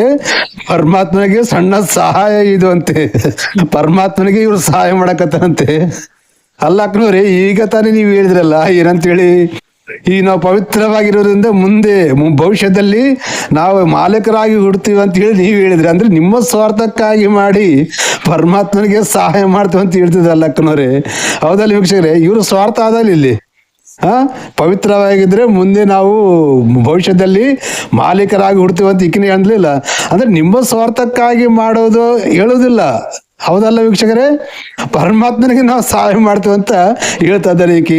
ಮತ್ತೆ ಇದೆಷ್ಟು ಸರಿ ವೀಕ್ಷಕರೇ? ಬ್ರಹ್ಮಕುಮಾರಿಯರ ಬ್ರಹ್ಮಜ್ಞಾನ ಹೀಗಿರುತ್ತೆ. ಮತ್ತೆ ಅರ್ಥ ಮಾಡಿಕೊಳ್ಳಿ. ನಾವು ಹೇಳಿದ ಮಾತುಗಳು ಕರೆಕ್ಟ್ ಆವ ಇಲ್ಲ, ನೀವೇ ಹೇಳ್ಬೇಕು. ಮುಂದೆ ಕೇಳಿ. ಈ ಒಂದು ಜನ್ಮ ಪವಿತ್ರವಾಗಿದ್ರೆ ಏನಕ್ನವ್ರೆ? ಈ ಒಂದು ಜನ್ಮ ಪವಿತ್ರವಾಗಿದ್ರೆ ಅಂದ್ರೆ ಈ ಒಂದು ಜನ್ಮ ಪವಿತ್ರವಾಗಿರ್ಬೇಕಾ? ಪವಿತ್ರ ಅಂದ್ರೆ ಏನು? ಮದುವೆ ಮಾಡಿಕೊಳ್ಳದೆ ದೈಹಿಕವಾಗಿ ಸೆಕ್ಸ್ ಮಾಡಬಾರ್ದಾ? ಅಂದ್ರೆ ಮದುವೆ ಮಾಡಿಕೊಂಡು ಸಂಭೋಗ ಮಾಡುದು ಅಪವಿತ್ರ ಅಂತ ಅರ್ಥ. ಹೌದಲ್ಲ ನಿಮ್ಮಷ್ಟರಲ್ಲಿ? ಸೊ ವೀಕ್ಷಕರೇ, ಇವ್ರು ಏನ್ ಹೇಳ್ತಾರೆ, ಮದುವೆ ಮಾಡ್ಕೊಳ್ಬಾರ್ದು ಅಂತ ಮದುವೆ ಮಾಡ್ಕೊಳ್ಬಾರ್ದು ಅಂತ ನಾವು ಹೇಳಿದಿಲ್ಲ ಅಂತ ಹೇಳ್ತಾರೆ, ಮತ್ತೆ ಪವಿತ್ರವಾಗಿರ್ಬೇಕಂತ ಹೇಳ್ತಾರೆ. ಹೌದಲ್ಲ ವೀಕ್ಷಕರೇ? ಗಮನಿಸಿ, ಇವರು ಸ್ಟ್ರಾಟಜಿ, ಇವರ ಹುಚ್ಚುತನ ಆಗಿರುತ್ತೆ ಅಂತ ನೀವೇ ಗಮನಿಸಿ. 21 ಜನ್ಮ, 2500 ವರ್ಷ ನಾವು ಸುಖ, ಶಾಂತಿ, ಆನಂದಮಯ ಜೀವನವನ್ನ ಮಾಡಬಹುದು. ಕೇಳಿದ್ರಲ್ಲ ವೀಕ್ಷಕರೇ, ಅಕ್ಕ ಏನ್ ಹೇಳ್ತಾರೆ, 21 ಜನ್ಮ 2500 ವರ್ಷ ಸುಖ ಶಾಂತಿಯಿಂದ ಇರ್ಬೋದಂತೆ. ಅಂದ್ರೆ ಈ ಬ್ರಹ್ಮಕುಮಾರಿ ದಾದಾ ಲೇಖರಾಜು ಬಹಳ ಚೆನ್ನಾಗಿ ಗೇಮ್ ಆಡಿದ್ದಾನೆ ನಮ್ಮ ಹಿಂದೂ ಹೆಣ್ಣು ಮಕ್ಕಳ ಜೊತೆಗೆ. ಹೌದಲ್ಲ ವೀಕ್ಷಕರೇ? ಇವ್ರಿಗೆ ದೊಡ್ಡ ಆಸೆ ತೋರಿಸಿದ್ದಾನೆ. ಹೌದಲ್ಲ? 21 ಜನ್ಮ 2500 ವರ್ಷಗಳು ಸುಖ ಶಾಂತಿ ನೆಮ್ಮದಿಯಿಂದ ಜೀವನ ಮಾಡಬಹುದಂತ. ಅಂದ್ರೆ ಇವರ ಸ್ವಾರ್ಥಕ್ಕಾಗಿ ಇವರಿಗೆ ಒಂದು ಸ್ವಾರ್ಥ ತೋರಿಸಿ, ಲಾಲಚ್ ತೋರಿಸಿ, ಆಸೆ ತೋರಿಸಿ, ಪ್ರಲೋಭ ತೋರಿಸಿ ಇವರನ್ನು ಈ ರೀತಿ ತಯಾರು ಮಾಡಿದ್ದಾನೆ ದಾದಾ ಲೇಖರಾಜ್ ತ್ರಿಪಾಠಿ. ಅರ್ಥ ಆಯ್ತಲ್ಲ ವೀಕ್ಷಕರೇ? ಇವರ ಸ್ವಾರ್ಥ ಎಷ್ಟಿದೆ ನೋಡ್ರಿ. ಸ್ವಾರ್ಥದಲ್ಲಿ ಇವರದು ಸ್ವಾರ್ಥಕ್ಕಾಗಿ ಮಾಡಕತ್ತಾರ ಇವರು ಇಲ್ಲ. ನೀವೇ ಕಾಮೆಂಟ್ ಮಾಡಿ ತಿಳಿಸಿ, ಸರಿನಾ? ಸರಿ, ಮುಂದೆ ಕೇಳಿ. ಅದರಿಂದ ಪರಮಾತ್ಮನೇ ಪತಿಯಾಗಿ ಸ್ವೀಕಾರ ಮಾಡ್ತೀವಿ, ಅವರ ಮಾರ್ಗದರ್ಶನದಲ್ಲಿ ನಡೀತೇವೆ ಹೊರತು ಯಾರಿಗೂ ಮದುವೆ ಆಗಬೇಡಿ ಅಂತ ಹೇಳೋದಿಲ್ಲ. ಆಗೋದು ಬಿಡೋದು ಎಲ್ಲರಿಗೂ ವ್ಯಕ್ತಿಗತವಾದಂತಹ ನಿರ್ಣಯ. ಅದು ಅರ್ಥವಾಯ್ತಲ್ಲ ವೀಕ್ಷಕರೇ? ಅಕ್ಕ ಏನ್ ಹೇಳ್ತಾಳೆ, ಈ ಒಂದು ಜನ್ಮ ಪರಮಾತ್ಮನ ಇದರಲ್ಲಿ ಇರ್ತೀವಿ ನಾವು ಪವಿತ್ರವಾಗಿ ಅಂತ ಹೇಳ್ತಾಳೆ. ಮತ್ತೆ ಮದುವೆ ಆಗ್ಬೇಡ ಅಂತ ನಾವು ಯಾರು ಹೇಳೋದಿಲ್ಲ, ಆಗೋದು ಬಿಡೋದು ಅವ್ರ ವೈಯಕ್ತಿಕ ಅಂತ ಹೇಳ್ತಾಳೆ. ಮತ್ತೆ ನೀವು ಬ್ರಹ್ಮಕುಮಾರ ಆಶ್ರಮಕ್ಕೆ ಬಂದವ್ರಿಗೆ ಏನ್ ಹೇಳ್ತೀರ ನೀವು ಪವಿತ್ರವಾಗಿರ್ಬೇಕು ನಮ್ಮ ಹಾಗೆ ಅಂತ ಹೇಳ್ತಾರಲ್ಲ. ಯಾಕಂದ್ರೆ 21 ಜನ್ಮ 2500 ವರ್ಷ ಸುಖ ಶಾಂತಿ ನೆಮ್ಮದಿಯಿಂದ ಇರ್ತಂತ ಆಸೆ ತೋರಿಸ್ತಾರಲ್ಲ, ಮತ್ತೆ ಅದನ್ನೇ ಹೇಳ್ತಾರಲ್ಲ ನೀವು ಕೊಡೋ ಜ್ಞಾನ ಏನು? ನೀವು ಏನು ಜ್ಞಾನ ಪಡ್ಕೊಂಡಿರೋ ಅದನ್ನೇ ಜ್ಞಾನ ಕೊಡ್ತೀರಲ್ಲ ಜನರಿಗೆ. ಯಾವುದಲ್ಲ ವೀಕ್ಷಕರೇ? ಮತ್ತೆ ನಾವು ಹೇಳೋದಿಲ್ಲ ಅಂತ ಹೇಳ್ತಾರೆ. ಇದು ಒಂದು ದೊಡ್ಡ ಮೋಸ ವೀಕ್ಷಕರೇ. ಆಲ್ರೆಡಿ ಬ್ರಹ್ಮಕುಮಾರ್ ಎಲ್ಲರೂ ಈ ಆಸೆಗೆ, ಸ್ವಾರ್ಥಕ್ಕೆ ಮೋಸ ಹೋಗಿದ್ದಾರೆ. ಮತ್ತೆ ನಮ್ಮ ಹಿಂದೂ ಹೆಣ್ಮಕ್ಳನ್ನೇ ಟಾರ್ಗೆಟ್ ಮಾಡ್ತಾರೆ. ದಯವಿಟ್ಟು ಹುಷಾರಾಗಿರಿ. ನಮ್ಮ ಹಿಂದೂ ಜನಸಂಖ್ಯೆಯನ್ನು ನಷ್ಟ ಮಾಡುವುದೇ ಈ ದಾದಾ ಲೇಖರಾಜನ ಮುಖ್ಯ ಗುರಿಯಾಗಿಟ್ಟುಕೊಂಡು ಈ ಮತವನ್ನು ಸೃಷ್ಟಿ ಮಾಡಿದ್ದಾನೆ. ಗಮನಿಸಬೇಕು ವೀಕ್ಷಕರು. ಮತ್ತೆ ಮುಂದೆ ಕೇಳಿ. ಮಾರ್ಗ ತೋರಿಸಲಾಗುತ್ತೆ ಅಷ್ಟೇನೆ. ನಾನು ಹೇಳಿದ್ನಲ್ಲ ವೀಕ್ಷಕರೇ, ಮಾರ್ಗ ತೋರಿಸಲಾಗುತ್ತೆ ಅಷ್ಟೇ ಅಂತ ಹೇಳಿದ್ರಲ್ಲ. ಮತ್ತೆ ನಾವು ಅದನ್ನೇ ಹೇಳೋದು. ಮತ್ತೆ ನೀವು ಅದನ್ನೇ ಮಾರ್ಗ ತೋರಿಸಿ ಅಂತೇಳಿ ಮತ್ತೆ ಮಕ್ಕಳನ್ನ ಕರ್ಕೊಂಬರಲ್ಲ ಅಂತ ನೀವು ಹೇಳಿದ್ರೆ ಹೌದಿಲ್ಲ? ಮತ್ತೆ ನೀವು ಅದೇ ಮಾರ್ಗ ತೋರಿಸ್ರಿ, ಮತ್ತೆ ಪವಿತ್ರವಾಗಿರ್ಬೇಕಮ್ಮ ಮಾರ್ಗನೇ ತೋರಿಸ್ರಿ. ಹೌದಲ್ಲ ವೀಕ್ಷಕರೇ? ಮತ್ತೆ ನಾವು ಮದುವೆ ಮಾಡ್ಕೊಳ್ಬೇಡ ಅಂತ ಹೇಳೋದಿಲ್ಲ ಅಂದ್ರೆ ಮತ್ತೆ ಹೇಳೋದೇ ಪವಿತ್ರವಾಗಿರ್ಬೇಕಂತ ಮಾರ್ಗ, ಅದೇ ಮಾರ್ಗ ಹೇಳ್ತೀರಿ. ಏನ್ ಹಾಕ್ನವ್ರೆ, ಎರಡು ಮಾತಾಡ್ತಾರಲ್ರಿ ಹಾಕ್ನವ್ರೆ. ಹೌದಲ್ಲ ವೀಕ್ಷಕರೇ? ಸರಿ, ಮುಂದೆ ಕೇಳಿ. ಮತ್ತೇನಾದ್ರೂ ಪ್ರಶ್ನೆ ಇದ್ರೆ ಕೇಳ್ಬೋದು. ವೀಕ್ಷಕರೇ, ಇಲ್ಲಿಗೆ ಮುಗಿದಿದೆ ವಿಡಿಯೋದು. ಮತ್ತೆ ಅಕ್ಕನವ್ರು ಇನ್ನೂ ಏನಾದ್ರು ಪ್ರಶ್ನೆಗಳು ಇದ್ರೆ ಕೇಳಬಹುದು ಅಂತ ಹೇಳಿದ್ರಲ್ಲ. ಮತ್ತೆ ಅಕ್ಕನವ್ರೆ, ನಮ್ಮ ವಿಡಿಯೋದಲ್ಲಿ ಮೂಲಕ ನಾವು ಪ್ರಶ್ನೆಗಳನ್ನು ಕೇಳಿದ್ದೀವಿ. ಮತ್ತೆ ಈ ಪ್ರಶ್ನೆಗೆ ಉತ್ತರ ಕೊಡ್ರಿ. ಏನಂದ್ರೆ, ಶಿವ ಪರಮಾತ್ಮ ಎಲ್ಲರ ತಂದೆ ಅಂತ ನೀವು ಹೇಳ್ತೀರಾ ಇಲ್ವಾ? ಹೌದಾ ಇಲ್ವಾ? ತಂದೆನಲ್ಲ ಎಲ್ಲರ ಆತ್ಮಗಳಿಗೆ. ಮತ್ತೆ ನೀವು ಶಿವ ಪರಮಾತ್ಮ ತಂದೆ ಅಂತ ಹೇಳಿದ್ಮೇಲೆ ಮತ್ತೆ ತಂದೆಯನ್ನು ನೀವು ಮದುವೆ ಆಗೋದು ಸರಿನಾ? ತಂದೆಯನ್ನೇ ಮದುವೆ ಆಗಬಹುದಾ? ನಮ್ಮ ಪ್ರಶ್ನೆಗಳು ಇವೆಲ್ಲ ಹೇಳಿ. ಮತ್ತೆ ನೀವು ಶಿವ ಪರಮಾತ್ಮ ದೇವರನ್ನೇ ಮದುವೆ ಮಾಡ್ಕೊಂಡು ತಂದೆಯನ್ನು ಮದುವೆ ಮಾಡ್ಕೊಂಡ ನಂತರ ಮತ್ತೆ ಶರೀರಧಾರಿಗಳಾದ ತಂದೆಯನ್ನು ಮಕ್ಕಳು ಮದುವೆ ಮಾಡ್ಕೊಳ್ಬೋದಾ? ಇದು ನಮ್ಮ ಪ್ರಶ್ನೆ ಉತ್ತರ ಕೊಡಿ. ಯಾಕಂದ್ರೆ ನೀವು ಹೇಳೋ ಜ್ಞಾನ ಹಾಗೆ ಇದೆ. ಯಾವುದಿಲ್ಲ? ಇವಾಗ ನಮ್ಮೆಲ್ಲ ಆತ್ಮಗಳ ತಂದೆ ಶಿವ ಪರಮಾತ್ಮ ಅಂತ ನೀವೇ ಹೇಳ್ತೀರಿ, ತಂದೆನೇ ಮದುವೆ ನೀವೇ ಮಾಡ್ಕೊಳ್ತೀರಿ. ಹೌದಾ ಅಲ್ವಾ? ಮತ್ತೆ ಶರೀರಧಾರಿಯಾಗಿದ್ದ ತಂದೆಯನ್ನು ಮತ್ತೆ ಮಗಳು ಮದುವೆ ಮಾಡ್ಕೊಳ್ಬೋದಾ? ಇಷ್ಟ ಆದ್ರೆ ಹೌದಲ್ಲ ವೀಕ್ಷಕರೇ? ಇದು ನಮ್ಮ ಪ್ರಶ್ನೆ ಹಾಕ್ನವ್ರೆ. ಮತ್ತೆ ನಮ್ಮ ವಿಡಿಯೋ ನೋಡಿದ ನಂತರ ಮತ್ತೆ ನಮ್ಮನ್ನ ಫೋನ್ ಮಾಡಿ ಉತ್ತರ ಕೊಡ್ತರು, ಮತ್ತೆ ವಿಡಿಯೋದ ಮೂಲಕ ಉತ್ತರ ಕೊಡ್ತರು, ನಿಮಗೆ ಬಿಟ್ಟಿದ್ದು. ಹೌದಲ್ಲ ವೀಕ್ಷಕರೇ? ಮತ್ತೆ ಮತ್ತೆ ಮತ್ತೇನು ಹೇಳ್ತೀರಾ ನೀವು? ಬ್ರಹ್ಮಕುಮಾರಿ ಬರೋರು ಸೆಂಟರ್ಗೆ ಗಂಡ ಹೆಂಡತಿ ಅಣ್ಣ ತಂಗಿ ಅಂತ ಕರ್ಕೋರು ಅಂತ ಹೇಳ್ತೀರಿ. ವಿಕಾರಗಳು ದೂರ ಆಗ್ತಾವ ಅಂತ ಹೇಳ್ತೀರಿ. ಹೌದಾ? ಮತ್ತೆ ಗಂಡ ಹೆಂಡತಿ ಅಣ್ಣ ತಂಗಿ ಆದ ನಂತರ ಅಣ್ಣ ತಂಗಿನೂ ಮದುವೆ ಮಾಡ್ಕೊಳ್ಬೋದಾ? ಇವಾಗ ತಂದೆ ಮಗಳು ಕೂಡ ಪರಮಾತ್ಮ ದೃಷ್ಟಿಯಲ್ಲಿ ಮಕ್ಕಳೇ ಆಗ್ತಾರಲ್ಲ. ಆತರ ಮಕ್ಕಳಂದ್ರೆ ಅವರು ಕೂಡ ತಂದೆ ಮಗಳು ಸೋದರಿ ಮಣಿ ಆಗ್ತಾರಲ್ಲ. ಹೌದಲ್ಲ ವೀಕ್ಷಕರೇ? ಮತ್ತೆ ತಂದೆ ಮಗಳನ್ನ ಮದುವೆ ಮಾಡ್ಕೊಳ್ಬೋದಾ? ಸೊ ವೀಕ್ಷಕರೇ, ಇದೆಲ್ಲ ಎಲ್ಲಿರುತ್ತೆ ಅಂದ್ರೆ ಕ್ರಿಶ್ಚಿಯನ್ ಧರ್ಮದಲ್ಲಿ, ಮುಸ್ಲಿಂ ಧರ್ಮದಲ್ಲಿ ಇರುತ್ತೆ. ಅವರ ಮತದಲ್ಲಿ ಬರ್ಕೊಂಡಿದ್ದಾರೆ, ದೇವರು ಸೃಷ್ಟಿ ಮಾಡಿದ್ದು ಮೊದಲನೇ ಮಾನವ ಅವ್ವ ಆದಾಮು. ಆ ಅವ್ವ ಆದಾಮು ಹುಟ್ಟಿದ ಸಂತಾನಗಳೇ ಅಣ್ಣ ತಂಗಿನೇ ಮದುವೆ ಮಾಡಿಕೊಂಡ ಹಾಗೆ ಇದೆ ಬರೆದಿದ್ದಾರೆ. ಅಲ್ಲಿ ನಮ್ಮ ಹಿಂದೂ ಧರ್ಮದಲ್ಲಿ ಯಾವ ಧರ್ಮದಲ್ಲಿ ಹೇಳಿಲ್ಲ ಅಣ್ಣ ತಂಗಿ ಮದುವೆ ಮಾಡ್ಕೊಂಡಿದ್ದು, ನಾವು ಆವಾದಂ ಹುಟ್ಟುವಂತ ಯಾವ ಧರ್ಮದಲ್ಲಿ ಹೇಳಿಲ್ಲ. ಹಾಗೂ ಈ ಪಾಷಾಂಡ ಮತಗಳಿಂದ ಹುಟ್ಟಿ ಬಂದಿರತಕ್ಕಂಥ ಮತವೇ ಈ ಬ್ರಹ್ಮಕುಮಾರಿ ದಾದಾ ಲೇಖರಾಜ್ ಎಂಬತ ಮುಸ್ಲಿಂ ಅಂತ ಬಹಳಷ್ಟು ಜನ ಹೇಳ್ತಾರೆ. ಆತನೇ ಇದೊಂದು ದೊಡ್ಡ ಪ್ಲಾನ್ ಮಾಡಿ ಹಿಂದೂ ಹೆಣ್ಮಕ್ಳನ್ನು ಸನ್ಯಾಸಿಗಳನ್ನಾಗಿ ಮಾಡಿ ಹಿಂದೂ ಸಂಖ್ಯೆಯನ್ನು ಕಡಿತಗೊಳಿಸಿ ಈ ದೇಶದ ಮೇಲೆ ಮುಸ್ಲಿಮರ ಅಧಿಕಾರ ಬರಬೇಕಂತೇಳಿ ಪ್ಲಾನ್ ಮಾಡಿರ್ತಕ್ಕಂಥ ಒಂದು ಜಿಹಾದ್ ಅಂತಾನೆ ಹೇಳ್ಬೋದು ಇದನ್ನ. ಸೊ ವೀಕ್ಷಕರೇ, ಮತ್ತೆ ಈ ಅಕ್ಕನವರಿಗೆ ನಾನು ಪ್ರಶ್ನೆಗಳನ್ನ ಕೇಳಿದ್ದೇನೆ. ಮತ್ತೆ ತಂದೆ ಮಗಳು ಮದುವೆ ಮಾಡಿಕೊಳ್ಬೋದಾ? ಯಾಕಂದ್ರೆ ತಂದೆ ಮಗಳು ಕೂಡ ಶಿವ ಪರಮಾತ್ಮನ ಮಕ್ಕಳೇ ಆದಾಗ ಮತ್ತೆ ಅವ್ರನ್ನೂ ಸೋದರಿ ಮಣಿ ಆಗ್ತಾರಲ್ಲ, ಸೋದರಿನೇ ಆಗ್ತಾರಲ್ಲ. ಹೌದಲ್ಲ ವೀಕ್ಷಕರೇ? ಈಗ ನೀವು ಗಂಡ ಹೆಂಡತಿನ ಅಣ್ಣ ತಂಗಿ ಅಂತ ಕರ್ಕೋಬೇಕಂತ ಹೇಳಿದ್ಮೇಲೆ ಮತ್ತೆ ಅವ್ರನ್ನೂ ಮದುವೆ ಮಾಡ್ಕೊಳ್ಬೋದಲ್ಲ. ಎಲ್ಲರೂ ಅಣ್ಣ ತಂಗಿ ಆಗ್ತಾರಲ್ಲ ಪರಮಾತ್ಮ ದೃಷ್ಟಿಯಲ್ಲಿ ಆತನ ಮಕ್ಕಳಾದ್ಮೇಲೆ. ಮತ್ತೆ ಇದು ಸರಿನಾ? ಇದು ನಮ್ಮ ಹಿಂದೂ ಸನಾತನ ಧರ್ಮದಲ್ಲಿ ಹೇಳಿದಾರ? ಓನ್ಲಿ ಪಾಷಾಂಡ ಮತ ಕ್ರಿಶ್ಚಿಯನ್ ಮುಸ್ಲಿಂ ಧರ್ಮದಲ್ಲಿ ಮಾತ್ರ ಹೇಳಿದ್ದಾರಾ ಎಂಬುದು ನೀವು ಯೋಚನೆ ಮಾಡಿ ವೀಕ್ಷಕರೇ. ನಿಮ್ಮ ಅಭಿಪ್ರಾಯ ತಪ್ಪದೆ ಕಾಮೆಂಟ್ ಮಾಡಿ ತಿಳಿಸಿ. ಮತ್ತೆ ಮುಂದಿನ ವಿಡಿಯೋ ಜೊತೆಗೆ ಭೇಟಿಯಾಗೋಣ. ಅಲ್ಲಿವರೆಗೆ ನೋಡ್ತಾ ಇರಿ ನಾನು ಹಿಂದೂ ಶಿವಸೇನಾ ಯೂಟ್ಯೂಬ್ ಚಾನಲ್. ನಾನು ನಿಮ್ಮ ವೆಂಕಟ್. ವೀಕ್ಷಕರೇ, ನಮ್ಮ ಚಾನಲನ್ನು ಲೈಕ್ ಮಾಡಿ ಸಬ್ಸ್ಕ್ರೈಬ್ ಮಾಡಿಕೊಳ್ಳಿ. ನಿಮ್ಮ ಬಂಧು ಮಿತ್ರರಿಗೆ ಶೇರ್ ಮಾಡಿ. ಈ ಮೆಸೇಜನ್ನು ಮುಟ್ಟಿಸುವುದು ನಿಮ್ಮ ಧರ್ಮ. ಜೈ ಹಿಂದ್, ವಂದೇ ಮಾತರಂ, ಭಾರತ್ ಮಾತಾ ಕಿ ಜೈ. ಜೈ ಸನಾತನ ಧರ್ಮ, ಜೈ ಋಷಿಮುನಿಗಳಿಗೆ ಜೈ.